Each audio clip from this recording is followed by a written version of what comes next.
मैं इस नई वीडियो में आपका फिर से स्वागत करता हूं। दोस्तों, आज इस नई वीडियो में हम बिहार के मेडिएवल हिस्ट्री के एक बहुत ही इंपॉर्टेंट डायनेस्टी के बारे में जानेंगे और बारीकियों से समझने की कोशिश करेंगे। तो आइए दोस्तों स्टार्ट करते हैं।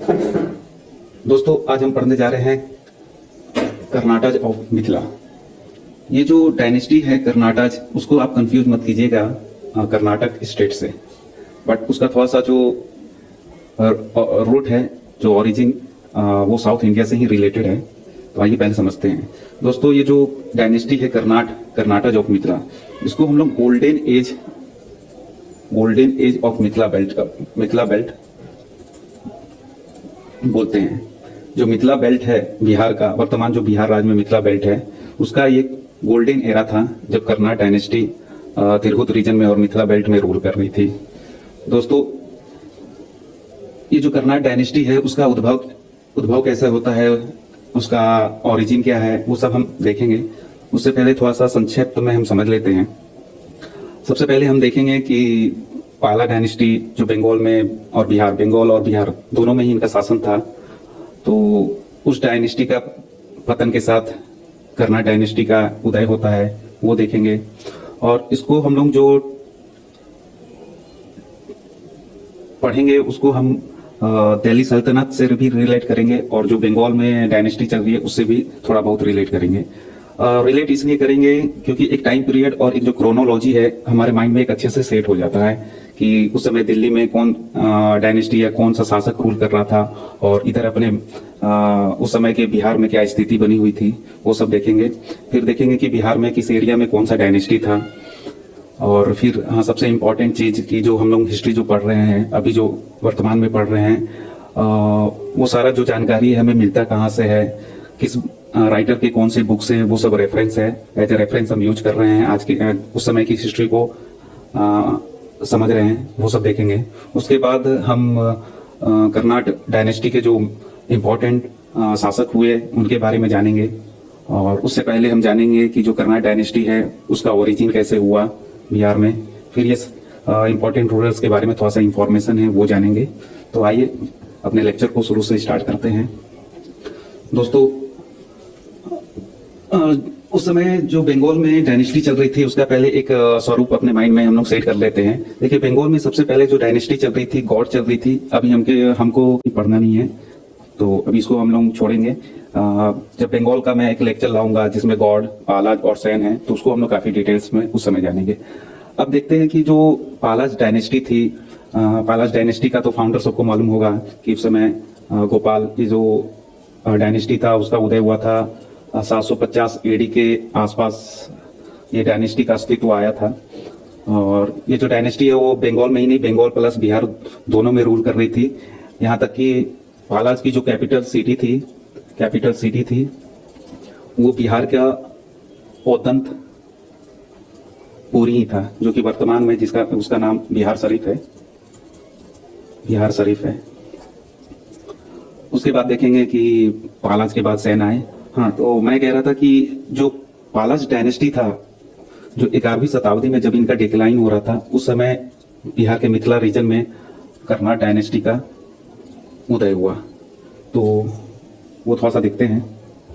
देखिए, पालाज डायनेस्टी के जो फाउंडर थे गोपाल थे, उसके बाद धर्मपाल, देवपाल, फिर विग्रहपाल टू महिपाल, ये सब जो शासक थे। उसमें सबसे लास्ट में देखेंगे जो ये रामपाल शासक है, जिसका टेन्योर 1097 से 98 तक है। इसी टाइम पीरियड में मिथिला बेल्ट में एक कर्नाटक डायनेस्टी का उदय होता है।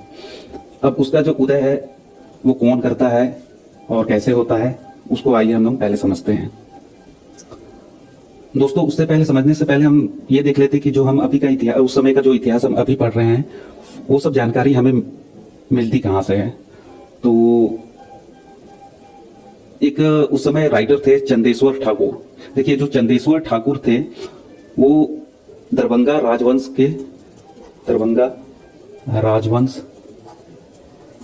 के एक पोइट थे। उनकी दो कृतियां हैं, एक राजनीति रत्नाकर और दूसरा है कृत्य रत्नाकर। अब ये जो चंदेश्वर ठाकुर थे 14वीं सदी के राइटर हुआ करते थे दरभंगा राजवंश में। उनकी दो कृतियां राजनीति रत्नाकर और कृत रत्नाकर से हमें मिथिला बेल्ट का जो हिस्ट्री है वो ज्ञात होता है। और ये 3 और बुक हैं, इसमें बिनहास उस सिराज का एक बुक है तबाकत ए नासरी।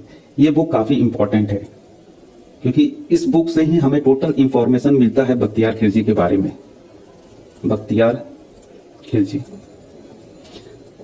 इस बुक से ही इंफॉर्मेशन मिलता है हमें बख्तियार खिलजी के बारे में। और बिहार में जो रेड करता है बख्तियार खिलजी, जो डिस्ट्रॉय करता है नालंदा यूनिवर्सिटी और उदंतपुरी यूनिवर्सिटी, तो सारा इंफॉर्मेशन हमें तबकाते नासरी, जिसके राइटर हैं मिनहास उस सिराज, यहाँ से हमें मिलती है। दूसरा एक बुक है तारीख फिरोज शाही, जो कि नेशनल हिस्ट्री में भी काफी इंपॉर्टेंट है। जियाउद्दीन बरानी, आप लोगों में से बहुत सारे को मालूम भी होगा। और तीसरा एक है मुल्ला तकिया। तो इनके जो भी कृतियां हैं, जो भी रचनाएं हैं, इससे हमें सारा इंफॉर्मेशन बिहार में जो टर्किश इन्वेजन होते हैं उसके बारे में टोटल इंफॉर्मेशन हमें इस 3 बुक से मिलती है। दोस्तों, ये काफी इंपॉर्टेंट डाटा है, तो आप लोगों के लिए अच्छा होगा कि आप लोग बहुत अच्छे से इसको बारीकियों से समझ लें और इसको अच्छे से याद कर लें, क्योंकि बीपीएससी ये सब क्वेश्चन एराइज कर सकती है, जैसे कि कृत्य रत्नाकर के रचयिता कौन है और तबकाते नासरी के रचयिता कौन है, ये सब काफी इंपॉर्टेंट है। तो ये जो 4-5 बुक है काफी इंपॉर्टेंट है इस लिहाज से। आइए अब हम देखते हैं ओरिजिन ऑफ कर्नाट डायनेस्टी। दोस्तों, the origin of the Karnatas of Mithila lie with South India. देखिए, शुरू में मैंने बताया था कि जो कर्नाट डायनेस्टी थे वो मूल निवासी थे साउथ इंडिया के। उनका जो रूट ऑफ ओरिजिन ऑफ जो एक्चुअल जो ओरिजिन है वो साउथ इंडिया से ही रिलेटेड है।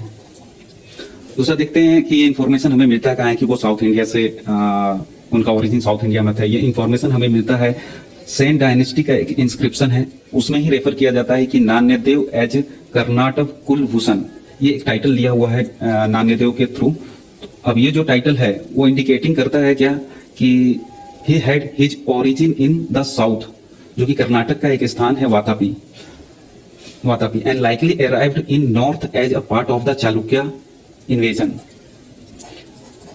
तो जब चालुक्य के एक किंग हुआ करते थे, हाँ यहाँ पर है, एक चालुक्य के एक किंग हुआ करते थे विक्रमादित्य 6। विक्रमादित्य 6 उन्होंने एक बिहार और बंगाल में एक सफल सैन्य अभियान का नेतृत्व किया था कि उनके ही लीडरशिप में चालुक्य आए थे और सैन्य के साथ उनका मुठभेड़ वगैरह हुआ था बंगाल रीजन में। तो उसी समय नान्यदेव भी उनके आर्मी का एक कमांडर था। ऐसा इंफॉर्मेशन हमें जो सैन्य इंस्क्रिप्शन है उससे मिलता है। और दूसरा एक और है, देखिए, according to French orientalist and indologist Sylvain Levi, देखिए नाम एग्जैक्ट नहीं बोल सकते हैं, तो जो साइलविन लेवी थे उन्होंने बताया है कि Nanyadev establish his supremacy over Simraongadh. अभी आगे देखेंगे कि जो नान्यदेव का जो कैपिटल था वो भी सिमरावगढ़ ही है, और सिमरावगढ़ हालांकि वो नेपाल में है, नेपाल में। तो देखिए, Nanyadev established his supremacy over Simraongadh with the help of Chalukya king Vikramaditya. ये जो इंफॉर्मेशन हमें देते हैं एक फ्रेंच ओरिएंटलिस्ट एंड इंडोगिस्ट, ये इंफॉर्मेशन हमें ये बताते हैं कि जो नान्यदेव थे अपना जो सुप्रीमेसी सिमरावगढ़ में स्थापित करते हैं, तो वो चालुक्य किंग जो थे विक्रमादित्य 6 उनके हेल्प से। और दूसरा मेंशन ये भी होता है कि विक्रमादित्य 6 जो कि 1076 में बंगाल और बिहार में एक सैन्य कार्रवाई करते हैं, उनके साथ भी एज ए कमांडर नान्यदेव आया था। अब एक ये देखिए जो टाइटल है जो कि नान्यदेव ने लिया हुआ था, महासमताधिपति। अब इससे लोग कंक्लूजन ये निकालते हैं कि जो महासमताधिपति है, ये टाइटल सजेस्ट करता है कि Nanyadeva originally a commander in Chalukyas army में एक वो कमांडर हुआ करते थे। तो दोस्तों, आप लोगों को ओरिजिन थोड़ा समझ में आया होगा, हालांकि थोड़ा सा अच्छे से मैं डिक्टेट नहीं कर पाया, लेकिन बट आप अच्छे से पढ़िएगा तो आप लोगों को भी अच्छे से समझ में आ जाएगा। अब देखिए, इससे पहले थोड़ा सा देख लेते हैं कि ऐसा कहा जाता है कि जो नान्यदेव थे first arrived in the region in 193, originally established his stronghold in Nanapura जो कि चंपारण में है and refer to himself as Mahasamatadhipati as confirmed by local tradition of Mithila. मतलब कहने का मतलब ये है कि जो लोकल ट्रेडिशन है अभी मिथिला का, उन लोगों से ये इंफॉर्मेशन मिलता है कि नान्यदेव चंपारण के नानपुरा से उनका एक स्ट्रॉन्ग होल्ड बनाए हुए थे वहां पर। चलिए दोस्तों, अब थोड़ा सा हम ये देख लेते हैं कि उनका क्रोनोलॉजी कैसा था उस डायनेस्टी का। देखिए, नान्यदेव सबसे पहले जो कि फाउंडर थे कर्नाटक डायनेस्टी के बिहार में। हाँ, इनकी राजधानी सिमरावगढ़ थी, सिमरावगढ़, जो कि अभी फिलहाल प्रेजेंट नेपाल में है। और ये 12 डिस्ट्रिक्ट ऑफ नेपाल सिमरावगढ़ है, ठीक है। और एक और कैपिटल बना था इस टाइम पे दरभंगा जो था वो सेकेंड कैपिटल था। और सेकेंड कैपिटल ये बना था गंगदेव के टाइम। गंगदेव जो रूलर थे, कर्नाटक डायनेस्टी के सेकेंड जो रूलर थे, तो उन्होंने अपना सेकेंड कैपिटल दरभंगा को बनाया था। और फर्स्ट जो कैपिटल थी वो नान्यदेव के द्वारा ही स्टेब्लिश किया हुआ था सिमरावगढ़। उसके बाद इनका सन है गंगदेव। गंगदेव का जो रूलिंग टेन्योर है वो 1133 से लेकर 87 एडी तक। देखिए, ये जो इंफॉर्मेशन है डाटा का, जो एज का, आप किसी भी बुक में एग्जैक्ट आपको नहीं मिलेगा। और ऐसा कोई इंफॉर्मेशन हमारे पास मतलब टेक्स्ट भी नहीं है जिससे एग्जैक्ट इंफॉर्मेशन निकाला जाए। और बीपीएससी ये जो टाइम पीरियड है उसके बारे में पूछता भी नहीं है। तो आपको एक डायनेस्टी के बारे में समझने की जरूरत है और एक रफ आइडिया होना बहुत जरूरी है। और जो भी इससे क्वेश्चन वगैरह एराइज होते हैं, तो जो कि रेफरेंस है, जो बुक्स क्रिएट किए गए हैं, उससे क्वेश्चन एराइज होता है। और ये टाइटल्स से भी क्वेश्चन वगैरह बीपीएससी एराइज कर देती है, तो ये हम लोग अच्छे से समझेंगे। उसके बाद उनका सन रूल किया जो है नरसिम्हादेव। एक चीज और, ये जो आप सरनेम देख रहे हैं नरसिम्हादेव और सिम्हा, और कहीं कहीं आपको मेंशन किया रहता है सिंह। देखिए, यहाँ समझेंगे आप अच्छे से। देखिए, जैसे कि सबसे जो लास्ट रूलर आते हैं, मतलब जो फेमस है, उनकी बात कर रहे हैं, जो हरसिंह देव। कहीं कहीं बुक पे आपको हरसिंह देव लिखा रहेगा, कहीं कहीं हरसिम्हा देव लिखा रहेगा। अब देखिए, ये अगर नाम से अगर हम कुछ कंक्लूजन निकालते हैं तो ये लगता है कि जो हरसिम्हा देव है वो कम से कम वो एटलीस्ट साउथ इंडिया से तो रिलेटेड है ही, साउथ इंडिया से। और इसी सरनेम को अगर जो नॉर्थ इंडिया में लोग सिम्हा को थोड़ा सा बिगाड़ दिए या ये बना दिए, तो एज ए सिंह यूज कर दिए, जैसे हरसिंह देव। हरसिम्हा भी कहीं कहीं बुक में आपको लिखा रहेगा, मैक्सिमम बुक में हरसिम्हा देव, और मैक्सिमम कुछ बुकों में हरसिंह देव भी। तो हम लोग ये देखकर कंफ्यूज नहीं होंगे, एक आइडिया तो ले ही लेंगे। तो दोस्तों, आप सबसे पहले देखते हैं नान्यदेव के बारे में। ऊपर देख रहे हैं, ये क्रोनोलॉजी एक अच्छे से देख लीजिए। नान्यदेव के बाद गंगदेव। देखिए, ये सब जो इम्पोर्टेंट रूलर हैं उन्हीं के बारे में डिस्क्राइब किया गया है। बीच में छोटे मोटे और भी राजा आते हैं, उनके बारे में उतना इंफॉर्मेशन है नहीं और पढ़ने का जरूरत भी नहीं है। वैसे भी हम उन्हीं को पूछते हैं जो अच्छा काम किए रहते हैं, या जो काफी बहादुरी से अपने राज्य की देखभाल वगैरह करते हैं, उन्हीं के बारे में हम लोग पढ़ते हैं। जो कमजोर शासक होते हैं उनके बारे में कोई रुचि ही नहीं लेता और पढ़ने की जरूरत भी नहीं होती है। तो कहने का तात्पर्य यह है कि हर कोई मजबूत बनिए, कमजोर वाले को कोई पूछता ही नहीं है मार्केट में। उसके बाद देखते हैं रामदेव। ये जो शक्ति सिंह देव है, इसके बारे में भी हमें पढ़ने की कोई जरूरत नहीं है, ये भी एक दुर्बल शासक है। उसके बाद देखेंगे हम हरसिंह देव, ये काफी इंपॉर्टेंट है। देखिए, जो टाइम पीरियड है यहाँ पे भी मैंने मेंशन नहीं किया हुआ है क्योंकि एग्जैक्ट इन्फॉर्मेशन मेरे को मिला ही नहीं। तो ये एक इंपॉर्टेंट रूलर है, हरसिंह देव, नान्यदेव, गंगदेव और नरसिंह देव, और साथ में राम सिंह देव। तो इनके बारे में हम लोग अच्छे से थोड़ा समझते हैं।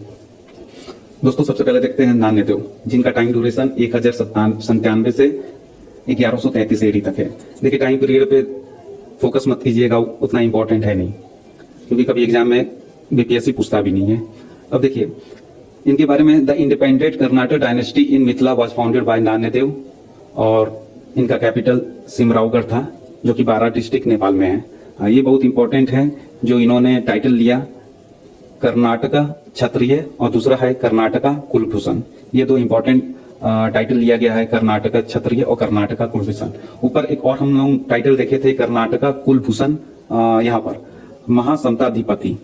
तो वहाँ के जो लोकल ट्रेडिशन है मिथिला में, उन्होंने ऐसा रेफर किया है इन्हें।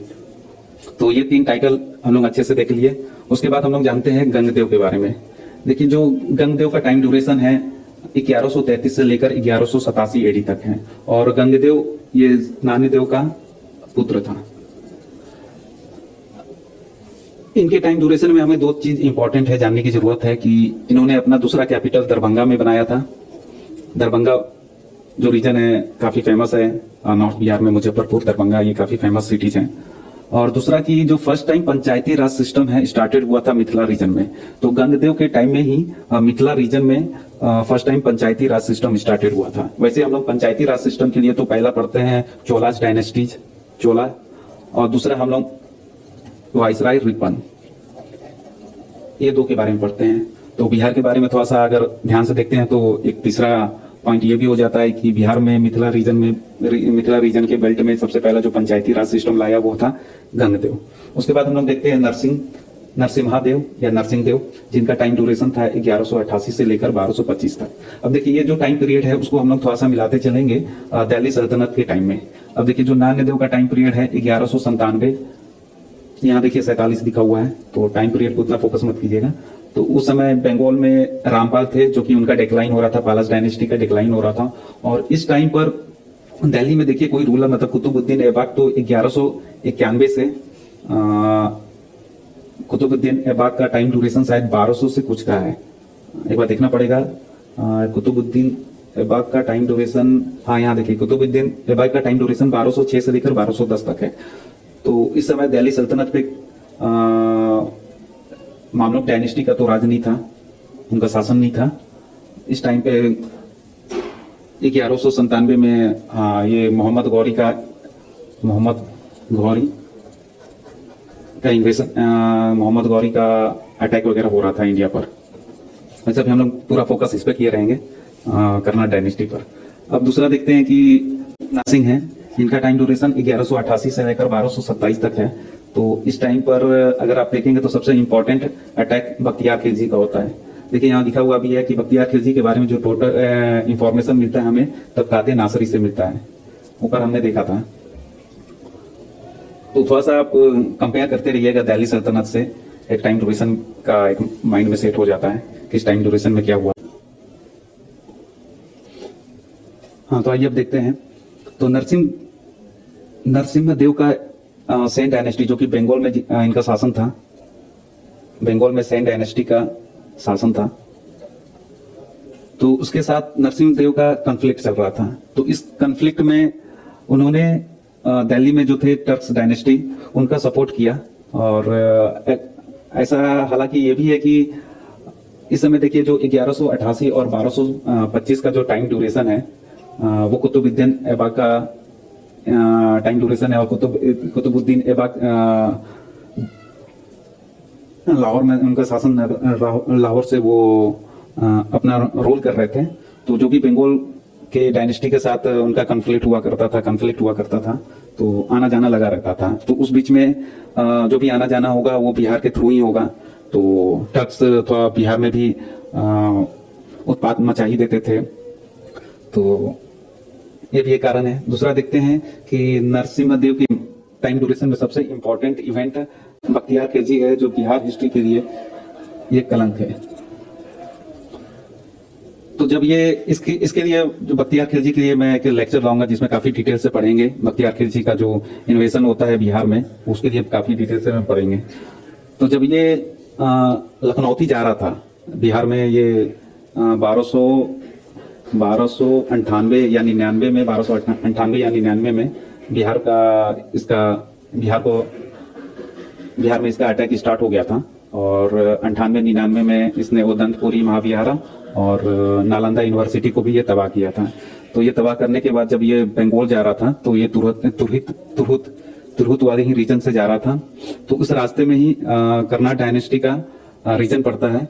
अब कर्नाट डायनेस्टी का जो उस समय रूलर था नरसिम्हदेव, उसने क्या किया कि वो अपने को और अपने राज्य को बचा लिया, एक ट्रिब्यूट उसे देकर बख्तियार खिलजी को एक ट्रिब्यूट दिया।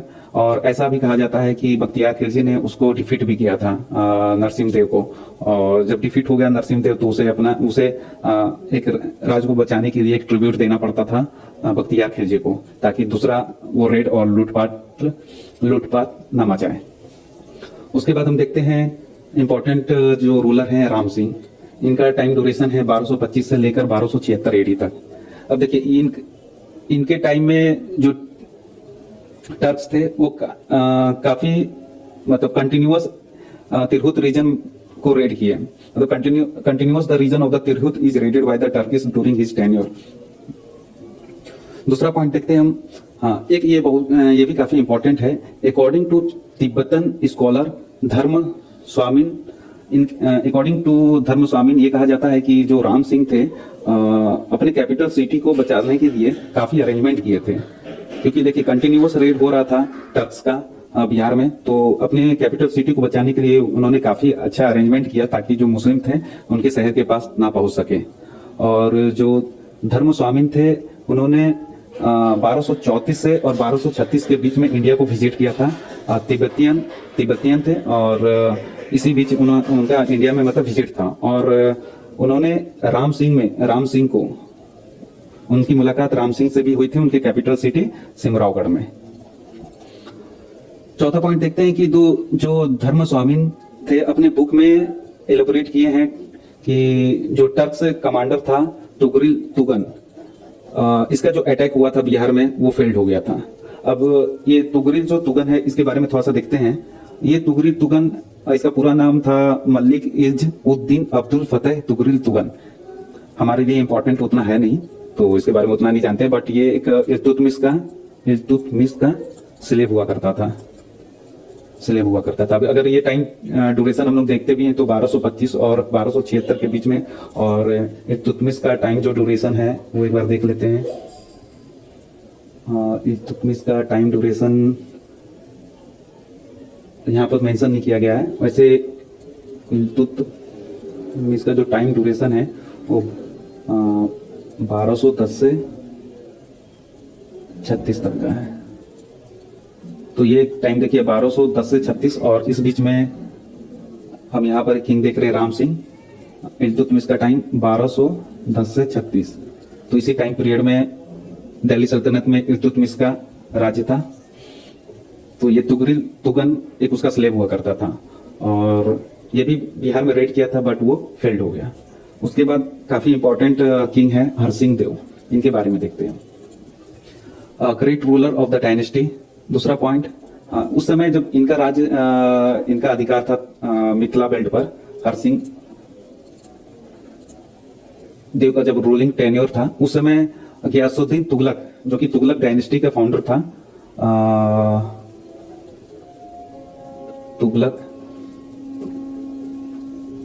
तुगलक डायनेस्टी और बंगाल में जो उस समय डायनेस्टी रूल कर रही थी, इसके बीच में कॉन्फ्लिक्ट हुआ था, और उसी कॉन्फ्लिक्ट को सॉर्ट आउट के लिए जब गियासुद्दीन तुगलक बंगाल जा रहा था तो रास्ते में हरसिंह देव का जो रीजन था कर्नाट डायनेस्टी, उसमें जाने के दरमियान उसका एक बैटल होता है हरसिंह देव के साथ, जिसमें कि हरसिंह देव जो है वो गियासुद्दीन तुगलक से डिफीट हो जाते हैं, और गियासुद्दीन तुगलक से जब डिफीट हो जाते हैं तो वो नेपाल चले जाते हैं। हाउएवर हरि सिंह जो 1279 टू 1329 तक वो as a great social reformer in Nepal, कहने का मतलब कि 1289 से लेकर 1325 तक और नेपाल में ही as a great social reformer के तहत वो काम करते रहे। और सबसे इम्पोर्टेंट पॉइंट ये है कि जो काठमांडू में एक मंदिर है तलेजू, और ये जो तलेजू देवी का पूजा स्टार्ट हरसिंह देव के द्वारा ही हुआ था, जो कि आज तक काठमांडू में ये पूजा किया जाता है। और उनके टेनर में ही देखिए कुछ जो भी रचनाएं वगैरह हुई थी हरसिंह देव के टाइम में ही हुई थी, तो उसको देख लेते हैं। उन्हीं के टाइम में जो पूंजी प्रबंध था उसका विकास हुआ, और स्मृति और निबंध संबंधी रचनाएं भी इनके टाइम में ही हुई थी। और ये जो रचनाएं हुई हरसिंह देव के टाइम में, उसका एक जो मैथिल समाज है उस पर काफी प्रभाव, मतलब अच्छा प्रभाव पड़ा, जो कि आज तक अगर आप देखते हैं जो प्रेजेंट टाइम का जो मैथिली है, मैथिली समाज है, तो उस टाइम से जो प्रभाव चलता आ रहा है वो आज तक कायम है यहाँ पर। अब देखते हैं जो गयासुद्दीन तुगलक से जब हरसिंह देव मतलब डिफीट हो गए थे और नेपाल जाके वो नेपाल में ही वो सेटल हो गए थे, तो उसके बाद गयासुद्दीन तुगलक एक लोकल बंदा था अहमद, उसको ही तिरहुत का चार्ज दे दिया। और अब जब गयासुद्दीन तुगलक तो रुकेगा नहीं, वो भाई किसी को यहाँ बैठा देगा किसी को देखने के लिए, ताकि वो टैक्स यहाँ से टैक्स कंटिन्यू दिल्ली भेजता रहे। तो अहमद को बैठाकर फिर वो वहां से चला गया। बट जो हरि सिंह थे नेपाल से, वो कितनी बार कोशिश किए कि हम फिर से अपना जो करना मिथिला बेल्ट है उसको कैप्चर कर सके, लेकिन वो हमेशा फेल्ड हुए और वो नेपाल में ही फिर सेटल हो गए अच्छे से।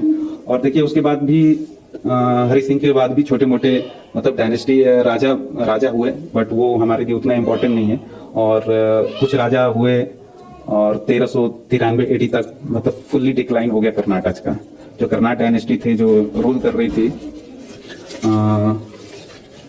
1097 से लेकर, तो एक देखिए तो 300 साल तक का उनका एक अच्छा एक रूलिंग रहा बिहार में। अब देखिए जब कर्नाटक फुल्ली डिक्लाइन हो गई, पूरा अच्छे तरीके से उनका जब डिक्लाइनेशन हो गया, तो for about 30 years after the fall of Karnataka there was no stable government in the Mithila region. उसके बाद देन आफ्टर तिरहुत आवाज रूल्ड बाय ओयनवार। हम ये नेक्स्ट लेक्चर में हम ओयनवार और दरभंगा राजवंश के बारे में अच्छे से पढ़ेंगे। तो कहने का मतलब कि 30 साल तक फिर बीच में कोई भी एक स्टेबल गवर्नमेंट बिहार में थी नहीं, क्योंकि गयासुद्दीन तुगलक भी एक अहमद को यहाँ का कार्यभार संभाल कर अपना दिल्ली चला गया।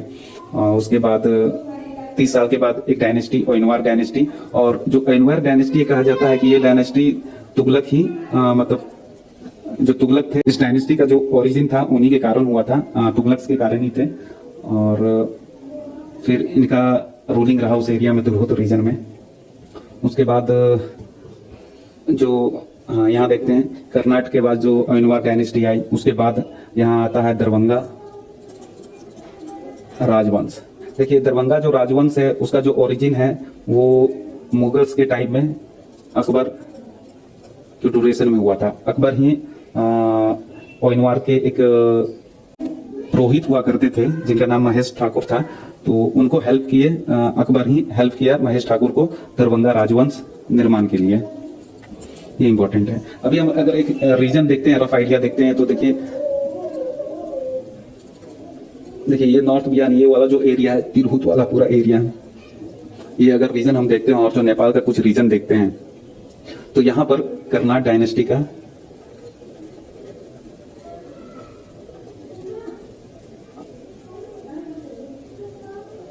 रूलिंग था। अब ये इसका जो उदय हुआ था पाला के डिक्लाइन के साथ हुआ था, पालाज के डिक्लाइन के साथ हुआ था। और पालाज जब डिक्लाइन हो रहे थे, तो अगर आप साउथ बिहार में देखते हैं इस वाले रीजन में एक चेरोज, इनका जो रीजन था, कुछ रीजन मुजफ्फरपुर का, सिवान, सारण, चंपारण, और ये शाहाबाद वाला रीजन, ये वाला रीजन, और कुछ रीजन ये पलामू का भी रीजन था। तो यहाँ पे जो डायनेस्टी रूल कर रही थी वो चेरोज थी। अब देखिए चेरोज को आप लोग कंफ्यूज मत कीजिएगा साउथ इंडिया का जो केरला का रीजन था चेराज से कंफ्यूज नहीं कीजिएगा। ये चेरो अलग एक ट्राइबल कम्युनिटी थी जो पालाज के डिक्लाइन के साथ फिर से इनका अस्तित्व आ गया। इसके बाद हम लोग आगे के नेक्स्ट लेक्चर में पढ़ेंगे कि चेरोज के बाद फिर उज्जैनी डायनेस्टी यहाँ पर सेटल करती है बिहार में। ये उज्जैनी डायनेस्टी आपको जो मालवा रीजन है, मालवा रीजन, जब वहाँ पर अलाउद्दीन खिलजी ने अटैक किया था, तो वहाँ से कुछ जो भी इम्पोर्टेंट राजा थे, राजा नाम अभी याद नहीं आ रहा, हाँ भोजराज अपने पुत्र देवराज के साथ और कुछ उनके फॉलोअर्स थे, तो वो आके फिर बिहार में इस रीजन में वो सेटल कर गए थे। एक शरण लिए थे, चेराज के किंग थे मुकुंद राय ऐसा करके, उसको नेक्स्ट के लेक्चर में हम लोग अच्छे से देखेंगे। तो यहाँ शरण लेकर फिर इनका भी डायनेस्टी बिहार में एक अच्छा है, तो उसको पढ़ेंगे हम लोग।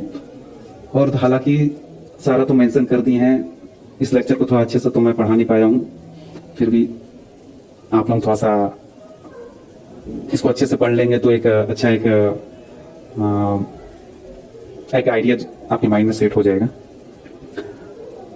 चलिए फिर अब पूरा और कुछ तो है नहीं बताने के लिए दोस्तों। फिर आशा करता हूँ आपको ये लेक्चर अच्छे से समझ में आया होगा। चलिए फिर अपना बहुमूल्य समय देने के लिए धन्यवाद। नमस्कार।